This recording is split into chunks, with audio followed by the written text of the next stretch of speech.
Crunchtime with Crispy. Welcome to episode 1, inaugural guest, like a true admin. Yeah, like a true admin. Maree booked the first available slot for the podcast. Love that. Coming to us from holiday right now as well. No, she's juggling many different things. So tell us where you are on holiday and when you return. Yep, so I'm in Cornwall. I'm literally by the sea, by the harbour. Don't know if you can see all the boats here. Very nice. We've been here for a week and going home on Saturday, where I get really bad holiday blues because it's my dream to move here, to live here, but it's never happened. But yeah, Not yet. Not yet. Not yet. No. It'll happen. I really want to dig into today some of the things around what it means to be an admin. I want to learn more about your process for how you create content as well. You're someone who I admire a lot because of the way that you create content around Super and HubSpot specifically, and you are very up to date with product changes in both of those systems. And so we'll dig into some stuff like that and kind of keep it very conversational and very chatty. So let's hear how you would define what being an admin is inside of a business. Talk about like what it means as a HubSpot partner agency, and then as like a business generally. What does an admin actually do? So for me, when I think of myself as an admin, I think of myself as the end user. So I'm always building for the people that are going to use what I'm actually building. So I think over the years, I've just found that it doesn't matter what kind of amazing solution I've come up with, like, oh, I've figured out I can do this in a workflow or whatever it is, another HubSpot feature. They don't actually care. They want to know that it can actually help them in their jobs, in their roles, whatever they're doing day to day. Like I've done many demos where I'm thinking, wow, this is amazing. They're going to be wowed with this. And they're like, oh, right, yeah, okay. So that happens a lot. So I think always putting myself in their shoes and thinking about how they're going to use it in their day to day, like how it's going to help them. And I think that comes from being a teacher in my past life. So I think enablement and adoption are very important to me, because if nobody's using it, it really doesn't matter what you're doing, what you're building. It's just irrelevant. So that's kind of my approach. I love that. It goes back to one of my mantras from when I was a HubSpot partner, and I said that my KPI was never to onboard HubSpot. My KPI is, do the end users of what I designed actually use the thing that I've built? That was always the KPI. It sounds like that's what it means to be an admin, is think like that and design things with that mindset. So with that in mind, let's think about how you approach problems, implement solutions. So when you're thinking from the end user standpoint, I found in my experience that end users are only able to communicate pain in the way that they understand. So with that, how do you go about problems and solve for that end user with that mentality? So I think it's about really having to dig into what they're actually asking, because sometimes what a problem might look like from what they're saying is actually could be a really quick fix. It could be a whole process that needs to change. It could just be a mindset shift. There's so many different ways to come at different problems. Things like, I don't know, I had like one client who was like, oh, we can't see this, we can't see that. And it just came down to something really basic, like they hadn't connected their emails to HubSpot. Like just real basic stuff like that. And, those things create wow moments for a lot of projects. So yeah. Yeah, so it sounds like really get into the problem, speak to people and get them to show you as well, like actually show you what's going on, what are you doing. Yeah, it sounds like root cause and context are very important for solving problems. Very much so. And then obviously you have supered to make sure that doesn't happen again, right, with the context. So I love it. Speaking of supered, how do you, you're someone who creates more content around product generally and the usage of it functionally. than I think any other person that I follow. And so with an ever-changing like product roadmap being like HubSpot, Super, and stuff like that, how do you stay up to date and like technologically fluent with each of these systems? Because in my experience, it changes wildly and often. And so how are you current? Yeah, okay. So HubSpot changes a lot. Supered moves pretty fast as well. So I think having, everyone says that about HubSpot, and I think you've got to come away that can't be an excuse. Yes, there are a lot of updates, but you need to stay on top of things as much as you can. And I think, as a team, obviously working at Rev Odyssey now, we're all about HubSpot. So we're sharing solutions, updates all the time together, like what's worked well here will work well over there. And just, I don't know. Yeah, we just, I don't know how we manage it, but we do. And it's your You just job, do it. right? You Yeah. need to stay on top of these things. But it's also not getting sucked into like the shiny feature situation as well, like picking out what's really valuable and what's really working, I think is really important. And then with Supered, that becomes just a way of documenting it all, because if I've built a solution and then I build that Supered layer on top, I know I can go and use that again. So that helps too. I can recycle stuff pretty easily. That's cool. Yeah. So it sounds like it's HubSpot and or Supered having too many functions that get released is not an excuse to not remain technologically fluent. Period. No, I think and that's obviously the job of the admin. you can't know it all. Yeah. And that's like one of the benefits of being on LinkedIn. Like I see so much, like everybody here, like anything that's useful, I kind of save it and think, oh, I'm going to use that again. I might not, but there's so much on here, and I use that as a resource as well. And yeah, you just have to, I don't know, just try and stay with it. You just get after it and then go on holiday. That's it. That's the tip. Yeah. And then go on holiday and take your Or go on laptop. holiday. That's right. Man, yeah, this is very interesting, especially when we think about how companies are now leaning into their partner ecosystems or their influencer ecosystems to create content. And so when it comes to your process, I think that process is a big piece of this exercise as an admin or as an influencer generally. Do you have like a preset schedule for how you're creating content, or is it just more of ad hoc when you see something cool? Yeah, no, I don't do that. I shouldn't say that maybe, but I don't plan, I don't schedule. Again, it comes down to documenting. I think if I've done something that's really worked on a project, or I think it would help someone else, or I think it's really valuable and I just want to capture it for myself, I post it on LinkedIn. That's my process. And it's just, I've got this like backlog of posts and things. I'm like, oh yeah, that I can use that again. That's the process at the moment. I wouldn't call myself an influencer compared to some of the other people I'm up against here, but yeah, that's how I do it. Yeah, my process is the same, and so I can definitely empathize. So speaking of process, and back to the the role of an admin and what it means in a business, how much of, let's say, problem solving for businesses, for customers, for yourself is process driven versus platform driven? Because I think what happens to a lot of admins, they get lumped into the, you're a button pusher, fix this workflow, this thing's broken, build this report. But ultimately, for me, there's many layers to this, and problems are often process problems first, then platform kind of feeds underneath that. And so how much of the problems that you're solving in your environment come down to process? Oh, I feel like it's always process. Whatever you're brought into, HubSpot's always getting the blame. Like if we're not doing an onboarding project, we're coming into a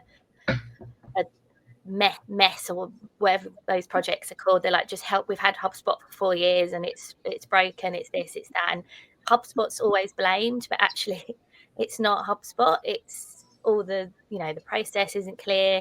If when you go on a call and you're just like, just talk me through this to this, and no one can answer that question. You just think, oh no. Then you think, right, so how am I going to build HubSpot when you can't tell me how this process should work? Those are like my little red flags. Like I've got a few questions, and I'm thinking, okay, and then you need to go a layer a lot deeper. But it's generally always that it is.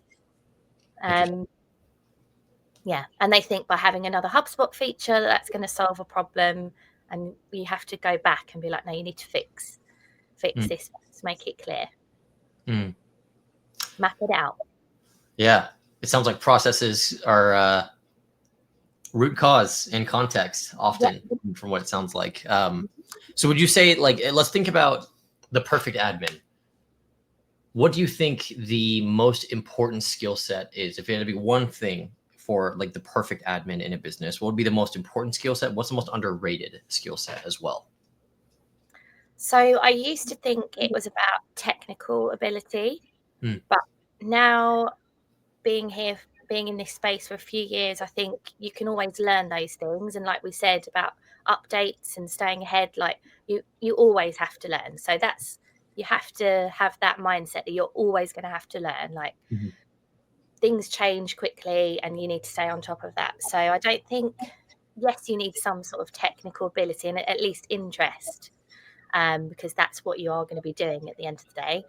But I think for me, thinking about end users, so having empathy, putting yourself in somebody else's shoes is really important. And being able to, you're not just doing that. You're speaking to people week on week. You need to have skills to organize those calls, organize a project, build relationships with the team, be able to talk to people at all different levels. So I think emotional intelligence is hugely underrated when it comes to being an admin. So yeah, I would say all of it. I love it. Very, very inspiring answer. I think that a lot of people neglect that, honestly, especially in the service provider ecosystem, is they don't empathize with the pain that someone feels and how it interrupts their job and what it prevents them from achieving and things like that. It's very, very interesting because I think that's misunderstood in the admin world. And seeing all different perspectives. If you meet like the CEO, he's going to have a very different take on a sales rep. But speaking to those two people, you need to be able to work with both of them and show that what you're doing is going to help them both. So in a way, I've been described as being Switzerland a little bit. That is awesome, man. But you need to be comfortable because it can get a bit uncomfortable sometimes, and you are kind of stuck in the middle a little bit. Be Switzerland. That's the underrated skill for admins. Be Switzerland. That's awesome. Yeah. So with someone who is technologically fluent as you are, what is the perfect tech stack? Let's hear that. If you had to build the Mount Rushmore, I'll use an American metaphor, the Mount Rushmore, the top 4 tech stack, things in your tech stack, what would those things be if you were to choose? You had $1 billion to create a company. Well, as I'm kind of building out a solution for the 10K pitch, I feel like I have to say HubSpot, Bird and Ask Elephant. But I think anything where you're using AI through calls or whatever it is, and this is like the foundations of what I'm proposing, is do something with it. This is what I'm seeing a lot. Like we have these huge tech stacks and they're not being used. I'm here solving integration problems, or can you make this property pop up here, or whatever it is, but they don't actually use the information.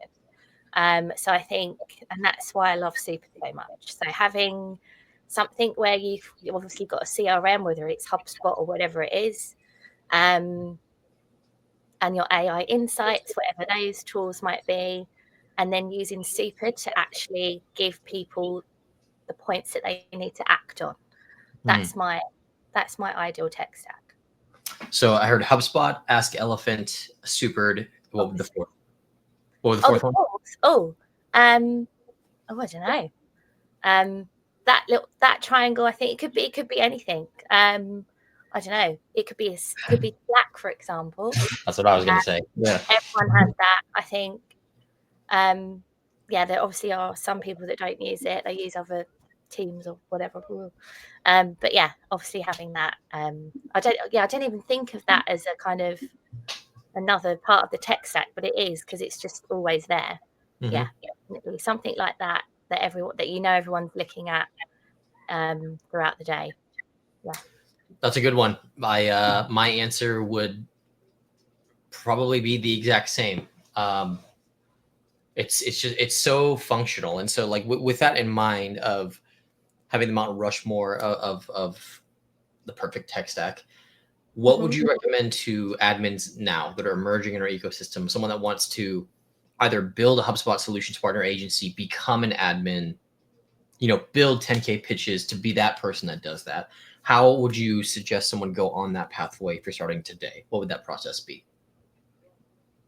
for starting out as an admin, as a HubSpot admin. So obviously my background was in Salesforce, so I went through that route, which has helped me hugely. But now I've kind of dropped Salesforce. But learning those technical skills was really, really important. But I don't think you have to do it that way. I think you can be a HubSpot admin without any of that. But their kind of process and their way into the kind of Salesforce admin side is really robust. I don't see that as much in HubSpot world. Obviously, you've got certifications you can do, but the kind of you need to get hands-on practice. And that's such an annoying answer if someone's thinking about starting out, because it's like, well, where do I get that from? And I don't actually know the answer for that in HubSpot. But there are different things that are going on elsewhere. But yeah, that would be my advice. Obviously, you've got certifications, but yeah, you just need to build and think of solutions and what would actually help somebody. But yeah, I don't know. Interesting. Do you think that there's a gap in the ecosystem now for someone that would want to enter? If we don't have a place to point them, does that mean that there's a gap or there's an opportunity to build something? In HubSpot? Yeah, or just generally, like if you wanted to have like an admin accelerator, if you will, where it's like your career pathway is you want to be the admin that solves process problems, platform problems, adoption issues, stuff like that. If that doesn't exist now, is there an opportunity to build that, and what would that look like?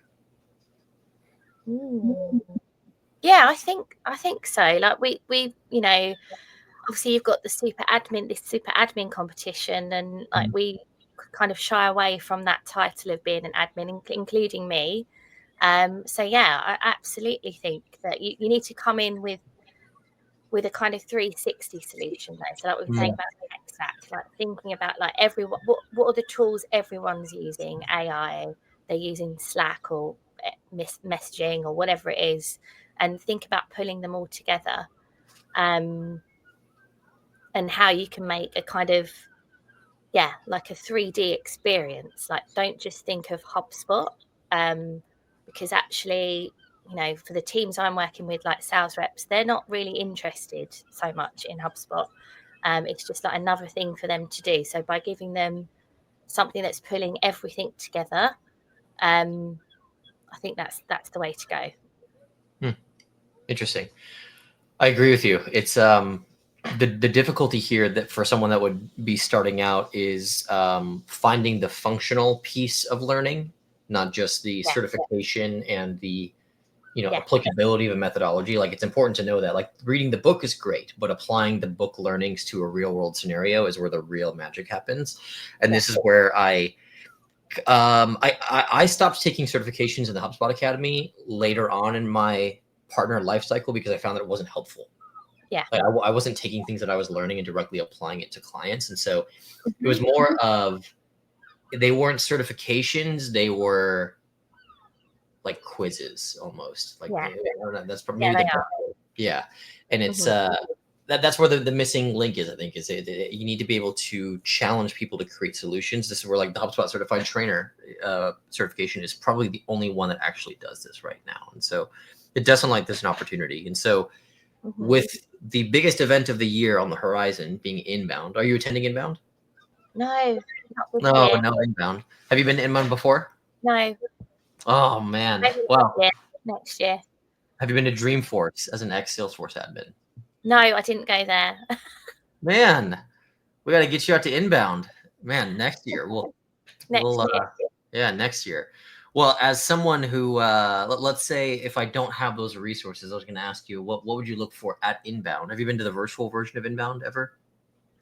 Well, I went to Grow last year. That was like a mini, if you can call it that, mini Inbound. So yeah, that was okay.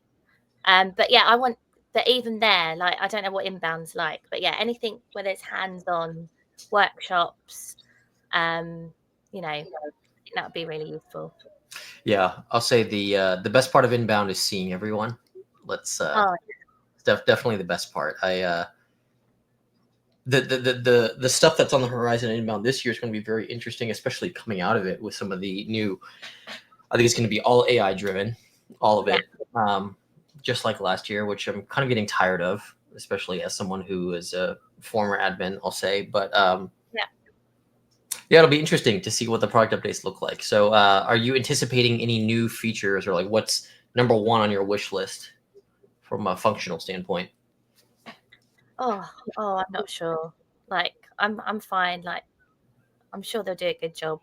I think for me, like what you say about AI, it's just becoming very noisy, and I actually want more people to talk about what to do with it, and how it's going to help me, either in my own role or whoever I'm building for. That's what I want to be seeing. That's awesome. So we can drop some Easter eggs and some spoilers as part of this conversation. So Rev Odyssey is part of the 10K pitch finalists officially as of yesterday, which is very cool. Yeah. So give us a plug for your pitch and what it entails. So I think kind of what you said before, how to make AI functional and apply to your use case is very important. So that's exactly what you did with the 10K pitch submission. And so give us some details on that, what we can expect from the solution. So my solution is very enablement and adoption focused, and that's what's important to me. It's about using HubSpot, which hopefully people I'm targeting already are, but it could be used in any CRM. And obviously having Ask Elephant, everybody has a note taker. We've been recording calls for years now. I can't imagine being on a call without my note taker on. There's more note takers than people sometimes. But what do we actually do with it? We just record it, like it's there if I need it, but I wanted it to do more than that. And then obviously having Supered becomes the action part. So we bring the solution together, and then what do we do next? I wanted to call it like So What, because like we do all this stuff, we have HubSpot set up, we have our call recorder on, like so what? Like then what do we do with it?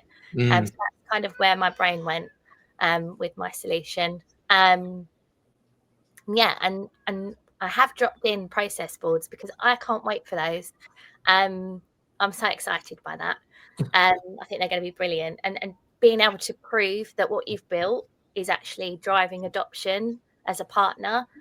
Oh, that's just going to be great. But also for an end user as well.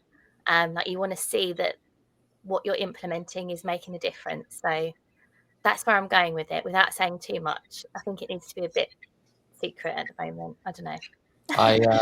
I love it, and especially on the process boards piece, you will get access to process boards in the near future. I'll say that. It is incredible. This is the first. It's been a long time since I've been wowed by a product. The last time I was wowed by a product was Ask Elephant, actually, and seeing what it can do. The time before that was probably Operations Hub when it came out, which was fucking years ago. When I saw process boards, it was a wow moment. I was like, this is crazy. And so And it feeds in so nicely to your solution as well. Like it's perfect. Yeah. What you're Yeah. implementing. Like, I love process rules. I've been like they just blew my mind when I saw those, and being able to track them and show that they're being used and how they're helping you close more deals, save more deals, whatever it is you're doing. Like, great. Love it. All right. That's awesome. All right. I've got 2 final questions. One is you are paired up against your employer in the Elite 8, which was random. Like I don't pick the matchups at all. This is now automated. It's hands off. I just look at the votes. So tell me the plan of attack and the strategy for conquering Mr. James in the arena. Oh God, I honestly don't know. Like we're like, it's so funny. Like it's great that we're 2 of us are here. Yeah, it's all good. Like I've learned so much from James in the last 4 months. So not that I'm admitting defeat, but I'm just glad to be here. And it's I don't know. It's fun, right? I love it. So are you like polling votes internally in the business where like the business is divided? One half likes Maree, one half likes James. Yeah, we've got some tactics going on.